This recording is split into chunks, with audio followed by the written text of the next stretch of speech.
Oh, you're still single? Pathetic for someone your age. I encountered my ex-husband in a fancy Chinese restaurant. His words were as sarcastic as ever, stirring irritation in me. Amidst our conversation, my sister, whom he had eloped with, appeared. Facing my ex-husband's declaration of their upcoming marriage, I couldn't help but mock him. What? You didn't tell her? I was about to drop a bombshell on my jubilant ex-husband. My name is Marie. I'm a 39-year-old housewife.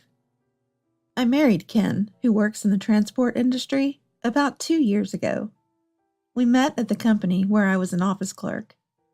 His bright and energetic demeanor left a good impression on me, and I made the first move. His friendly nature and masculine charm were what drew me to him. It was love at first sight. He reciprocated my feelings, and we married within 6 months. During our courtship, I thought he was kind and personable, but after marriage, he changed completely. It became routine for him to yell at me. At times, his behavior was dehumanizing. I never imagined married life would be this painful and difficult. Every day was gloomy, and I even started to fear my husband. Ken was a short-distance delivery driver, not a long-haul trucker. If he had been on long trips, I might have had some respite, but his job involved delivering numerous packages to various locations daily. He'd usually be home by evening. Early in our marriage, I expressed a desire to work. I want to contribute to our finances. Working together would mean more savings, and it'll help if we have children. At that moment, he slammed his drink down on the table and began berating me.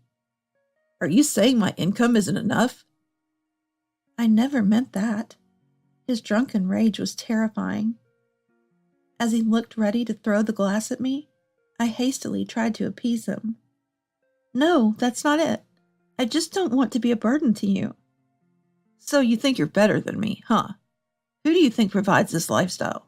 Your earnings wouldn't even matter, so don't act all high and mighty. It became clear after marriage that he was paranoid and emotionally unstable, something I hadn't seen while we were dating. The thought of spending my life with him filled me with immense anxiety. Then, an event stoked these fears even more. I'm so happy Marie married my son. I worried he'd never bring home a girlfriend, let alone get married. This happened at a Christmas gathering at my parents-in-law's house. My parents-in-law were really kind people, and they also cared for me very much. When we got married, they were as happy as if we had given birth to our own child. They were genuinely kind people, especially my mother-in-law Jessica and father-in-law Daniel. They cared for me dearly. The only solace in my stifling marriage was meals with my in-laws. But even in front of them, my husband began to make a spectacle of me. It all started at that family gathering. Aren't I lucky to have such a beautiful wife? Look at mine. She's gotten so out of shape. A relative joked about his wife, who playfully retorted while pinching his belly, lightening the mood. Then my husband chimed in. What are you talking about? Marie's figure is so bad, she barely looks like a woman. Your wife is way more elegant and attractive. His unexpected and revealing remarks left me speechless. Though the male relatives told him to stop, everyone else was laughing as if it were a great joke. The only one who seemed to sense something was wrong was my father-in-law. Marie, go to the kitchen. Help Jessica with the dinner preparations there. Daniel said to me, visibly shaken. This gave me a chance to escape the scene, and I hurried to the kitchen with Jessica. Overwhelmed with grief, I broke into tears. Jessica consoled me like a mother. Daniel, on the other hand, scolded everyone for laughing and drinking, persuading them to apologize to me. Everyone apologized except for my drunken husband, who was defiant. A husband apologizing to his wife? That's why Dad is always mocked by Mom. Can't you maintain some dignity? This inexplicably led to a father-son argument. The gathering ended early, and from that day, the the relationship between Daniel and my husband deteriorated. My visits to my husband's family home became almost non-existent. From then on, my life was a living hell. Deprived of my only joy, I lost all hope and grew weaker day by day. I couldn't find the energy to do household chores, and my husband would scream at me whenever he remembered that day. "You must have said something to Dad and them. You made me a laughingstock in front of everyone. How are you going to make this right?" His threatening demeanor left me in constant fear. I was emotionally exhausted. Living on the 10th floor of a condominium, I sometimes wondered if jumping off would end my misery. When one is mentally drained, rational thinking becomes impossible, and that was exactly my state. I wished he would just kill me. That's when I thought about that. It was then that my sister visited. "You haven't been in touch lately, so I got worried, Marie. You look terrible," said my sister Michelle, who is 3 years older than me and works nights. A popular figure in her job, Michelle appears much younger than her age and was a top earner at her previous workplace. It was unusual for her to visit unannounced, so I asked her why. She was in the area to check on her new shop's construction and decided to stop by on her way back. "Trouble with your husband?" Michelle and I have always been close. She was overjoyed at my wedding, crying with happiness. "I just want to disappear." "What happened?" Seeing my sister, tears welled up in my eyes as I shared my suffering. The daily harassment from my husband, living in a tortuous prison, thinking about ending it all. Hearing all this, Michelle was furious and wanted to confront my husband immediately. But the thought of what would happen to me if she did was terrifying. I begged her through tears not to do it. Seeing my state, Michelle calmed down and started pondering a solution. After a moment of silence, an idea seemed to strike her. She whispered something in my ear with a bright expression. Shocked, I asked her if she was serious. "Can you really do that?" "Who do you think I am?" She was brimming with confidence. Though it seemed like something Michelle could do, the risk, if it were discovered, made me anxious. "Don't you want to break free from here?" Seeing my hesitation, Michelle became serious, ultimately leaving the decision up to me. Hearing her words, I made up my mind and agreed to her plan. I decided to go along with my sister's plan. From that day, she started visiting daily. "People who harass others usually want to look good in public. If I'm here, he can't do anything strange to you." And so, for several months, until her shop was ready, my sister stopped by every day. At first, my husband seemed uneasy, but he gradually warmed up to her as they drank together daily. My sister would get him drunk and stay until he fell asleep. "Since you're always here for a fun drink, why not stay over once in a while?" my now fond husband suggested. When she tried to leave, he'd act childishly, refusing to let her go, a side of him I'd never seen. But she always declined. "I'll come again tomorrow," she'd say with a graceful face. For my husband, these moments with my sister were like a dream. He was completely charmed by her, paying no attention to me anymore. Then, when my sister's shop was about to reopen, a crisis occurred. "I'm divorcing you," my husband suddenly declared. Naturally, I was shocked and demanded an explanation. "Why divorce all of a sudden?" "I've found someone I care about more than you. I'll be happy with her. This is the end for us. Leave the house." His selfish reasons were unacceptable to me, and I refused to agree to the divorce. But he was prepared for that, coldly stating he'd involve a lawyer. Later, during a discussion with a lawyer present, he continued his unbelievable tirade. "Is money all you want? How much do you need? Just name your price and let's end this." He was clear about his lack of love for me. Willing to pay to get rid of our marriage, his words dripping with annoyance. The lawyer, seemingly uncomfortable, showed me documents about standard settlements, looking at me with concern. "So you have no love left for me. I guess your heart is with—" Realizing who he had in mind, I hung my head. Understanding resistance was futile, and accepting the divorce terms. Fine, I'll ask for $30,000. It was a sum usually not granted without infidelity. But he didn't hesitate, likely thinking he could easily earn it back. He rejoiced at the thought of an uncomplicated divorce, unaware of the true situation. I watched him with a meaningful, cunning smile. The divorce proceedings moved forward without him ever realizing my true feelings.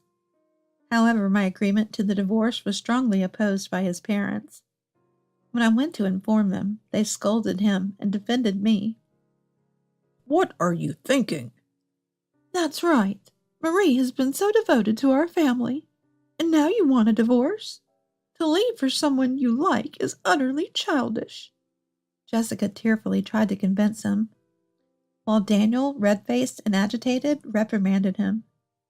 But to him, their words seemed only a nuisance. He picked his ear and frowned in annoyance. "What does it matter if Marie agrees to it?" "That's only because you pushed her into it with a lawyer." It was clear they didn't want the divorce. They truly cared for me like their own child, and the thought of us parting saddened them. Their pleas echoed my guilt for betraying them. I loved them too, and wished I could have remained their daughter. If my husband hadn't turned out this way, perhaps I could have had a happy life with them. Regret was all I felt, and tears involuntarily spilled from my eyes. "Really, they're so annoying. I'm done with you, Marie. I'm going to marry someone important and be happy. No more complaints." My husband, infuriated by my parents-in-law's words, began to shout and defy them. Of course, they would never approve of such a marriage, and my husband was told off on the spot. Thus, he left his parents' home and eloped with the woman he loved, finalizing our divorce. Half a year later, I was at a fancy Chinese restaurant, enjoying a meal with my parents when it happened. "Isn't that Marie?" It was my ex-husband who called out to me. As I stepped out to make a phone call, "It's been a while. You're still alive, huh?" His usual condescending tone distorted my face involuntarily. I must have been glaring at him with a furrowed brow. "What's with that face? If you have something to say, say it." Even in public, he looked down on me with a cold stare, though he didn't yell. I turned my face away, holding back my anger. "You can't even stand up for yourself. But you've gotten bolder, huh? Have you found a boyfriend or two since then?" My provocative attitude seemed funny to him, and he laughed mockingly. This insensitivity was something I came to know only after marrying him. I hated myself for not realizing it sooner. "It doesn't matter to you anymore." Even though I didn't answer, he presumptuously decided I had no lover, taunting me continuously. He let out a mocking laugh as he continued to provoke me. "Oh, still single. Pitiful for someone your age." He leaned in, looking triumphant, about to mock me further when, "Oh, Ken and Marie, I didn't expect to find you here." My sister entered the restaurant and called out to us. "Michelle, perfect timing. I was just about to tell Marie." My ex-husband's face lit up vulgarly as he put his arm around my sister. I watched calmly, giving him a chilly look. "I was going to tell you that Michelle and I are getting married." He pulled my sister closer, beaming proudly. I had easily guessed the reason for my divorce was his actions towards my sister. Instead of feeling hurt, I looked at them emotionlessly. "Sorry, I'm the one getting happy here. But hey, you're not bad looking. Maybe you'll find someone. I'm off to build a happy home with my girlfriend." He was about to continue when, "Sorry, Ken, I can't marry you." My sister gently brushed off his hand and spoke cheerfully. Confused, he stared at her, not understanding the situation. "Actually, I never had any feelings for you." "Wait, what do you mean?" He couldn't grasp what was happening. I mockingly echoed in feigned surprise. "Oh, you didn't know?" What do you mean, didn't know? Michelle seducing you was all a scheme between Michelle and me, all to get you to divorce me. I walked beside my sister, and we exchanged smiles, looking at each other. My ex-husband looked on, unable to comprehend, clearly confused. Play acting? Huh? Thanks to Michelle's seduction, I got a good amount of compensation from you and a divorce. I am truly grateful.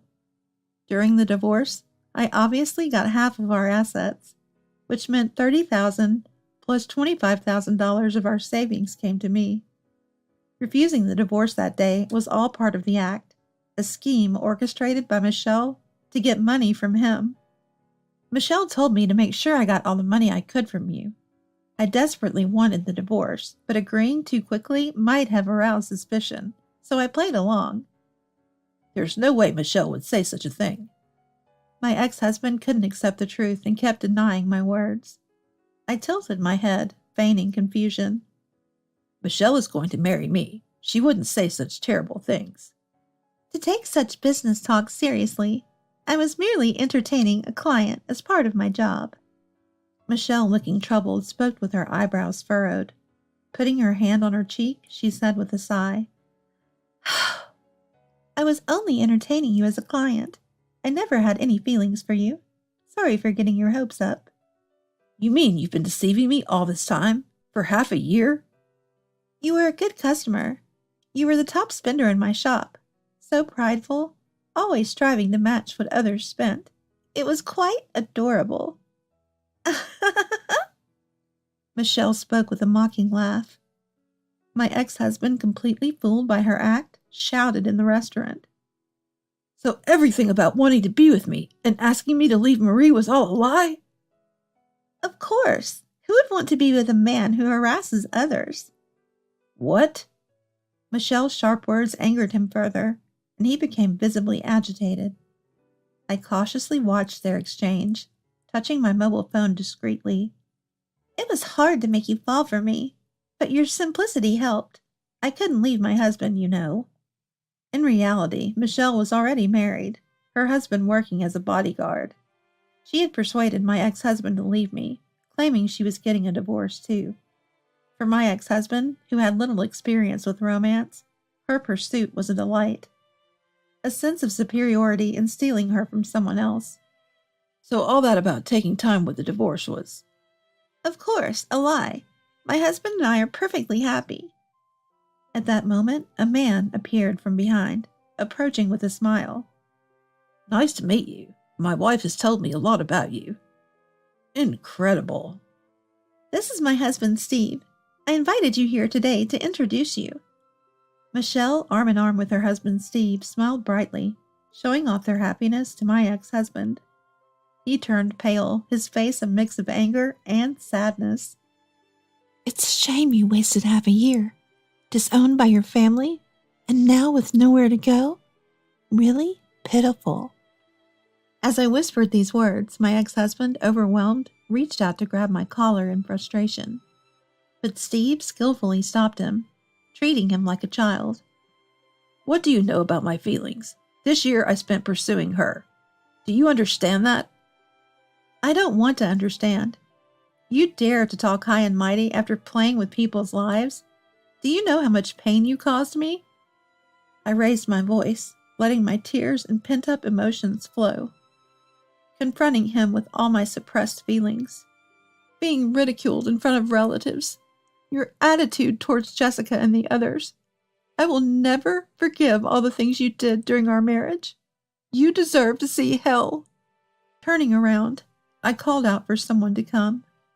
Then my ex-husband's parents, my parents, and even his relatives appeared from the room behind.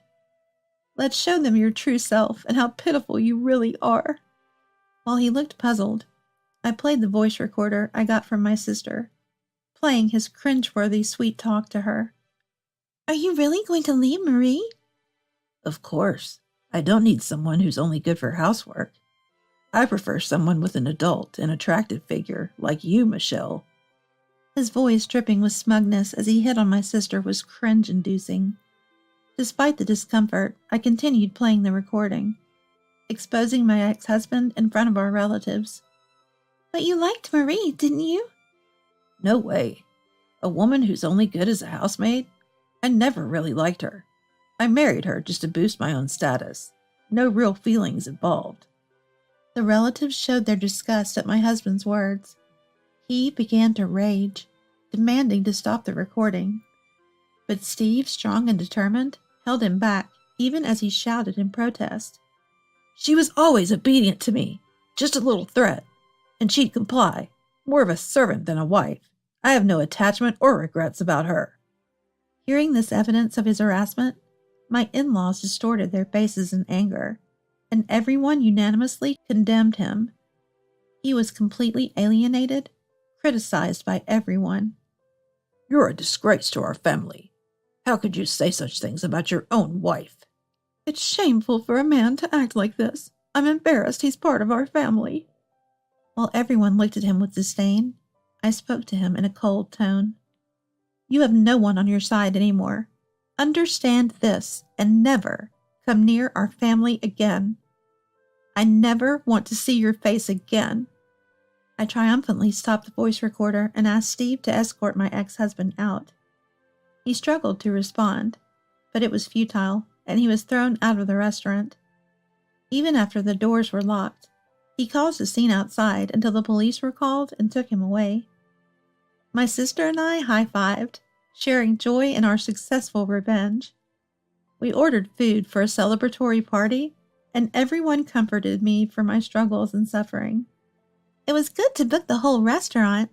I'm glad everyone could enjoy themselves without worry, my sister remarked, having arranged the venue. I expressed my gratitude to my sister for everything, enjoying a meal together for the first time in a while. This marked my successful revenge on my ex-husband. After that, he reportedly stalked my sister, resulting in police involvement and a painful lesson from Steve. He never dared to show up again after being intimidated by Steve. 13 years have passed since then, and I now handle the accounting for my sister's shop. I still keep in touch with my in-laws, occasionally going out for meals with them. I am forever grateful to my sister for saving me from my hell. As I work hard alongside her, I vowed to repay this immense debt of gratitude someday.